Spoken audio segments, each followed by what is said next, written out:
ఏ ముగ్గే పులిగోరా పులిగోర వేస్తావా నేను చక్కగా వేస్తుంది చూడండి. ఆవిడ వయసు వచ్చి 99 సంవత్సరాలు. మనకు అసలు కనీసం ఓపికే ఉండదు. నేను చక్కగా వేస్తుందా పులిగోరంట. ఇప్పుడు మా నాన్నమ్మ చాలా బాగా చూసుకుంటుంది మమ్మల్ని. ఈ వయసులో ముసలి ఎవరైనా మంచం మీద దుప్పటి కప్పుకొని పడుకుంటారు చల్లని. కానీ మా మేడం గారు చూడండి ఏం చక్కగా వేస్తుందో చూడండి.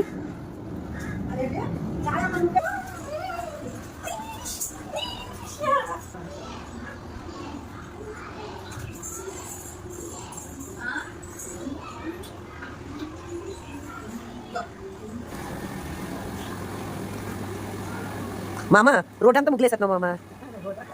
రోడ్ అంతా వెళ్తే ముగ్గు పిండి ఈరోజు అయిపోద్ది. చాలు ఇంక ముగ్గు తాపి. ఇదిగోండి మా మామ పెట్టిన ముగ్గులు. అదిగో